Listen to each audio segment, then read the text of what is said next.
Good afternoon, everybody, and thank you for joining today's World Broadband Association annual event. I'd also like to extend a special welcome to those of you who are joining us online today. Just before we get started, just a notice that we are running a simultaneous translation service throughout this afternoon's event. Please choose channel 2 from your headset for Mandarin and channel 3 for Thai. My name is Mark Oliver. I'm Senior Consulting Director of Omdia, the research and consulting arm of Informa Tech. I'm delighted to have been a member of the World Broadband Association since its inception last year. And I'm also very pleased to be your host for the event throughout this afternoon. I just want to take a step back for a moment and revisit how we've come to be here today at this World Broadband Association event. At the end of 2020, Omdia published a research paper called Delivering on the Promises of Broadband. And whilst our research showed that fixed broadband revenues will grow faster on an annual basis than mobile revenues until 2026, we also identified that there are a number of industry challenges which need to be addressed if broadband is really to deliver on all the promises that it's capable of. And you can see some of those key industry challenges that we highlighted on the screen here.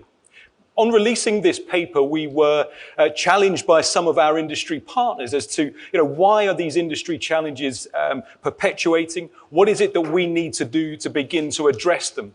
And we looked at the fact that, the broadband industry is a potentially very fragmented ecosystem, and that there is a need to bring together all of those different stakeholders from across the ecosystem if we are to effectively address the challenges you see on the slide here. And it's from there that the World Broadband Association was born, with the goal to provide an open organization and platform for collaboration and partnership so that we can address these challenges and deliver on our goal of connecting the world with broadband for all. When we started out on this journey, we were talking to prospective members and then bringing members into the association. One of the key motivations for joining the World Broadband Association was this desire to create a collective voice for the broadband industry. And not just that, to create a collective voice which is differentiated and distinct from the good work already being done by established bodies in the standards and the policy-making spheres, which we hope to be complementary to.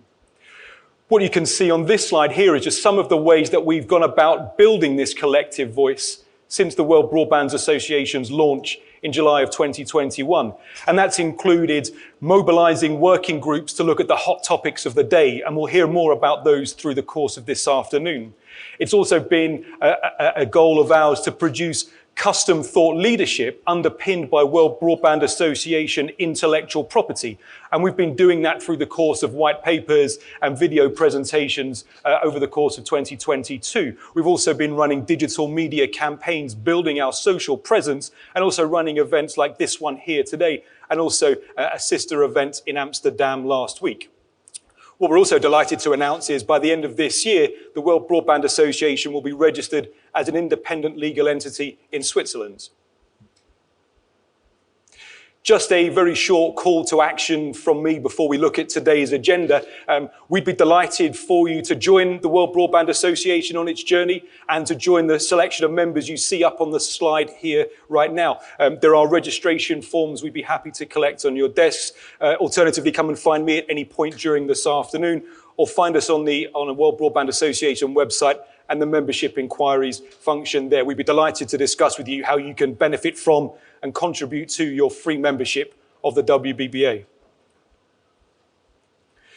So what is it that we're going to discuss together here this afternoon? What we'll do first of all is we'll look at how the industry needs to address challenges including affordability, access, coverage, and digital services, among others, if it's to boost the socioeconomic development of Asia Pacific, with Atsuko Okuda, the Regional Director for Asia and the Pacific at the ITU.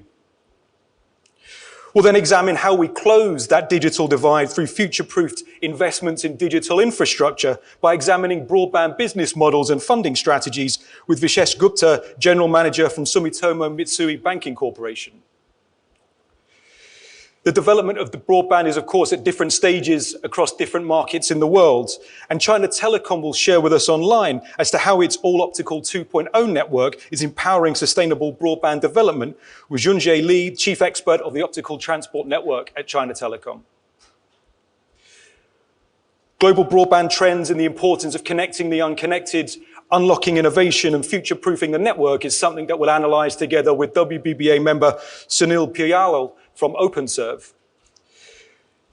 F5G has already driven digital transformation in areas including transformation, healthcare, energy, and more. And what we'll do is we'll look at its next stage in its evolution with Dr. Songyang Tang, Chief Scientist of China Unicom, before my Omdia colleague and research practice leader, Adrian Ho, will join us to look at how we best make the case for greater broadband investment, looking at the enterprise and consumer demands of the future and how we can unlock those to drive socioeconomic development.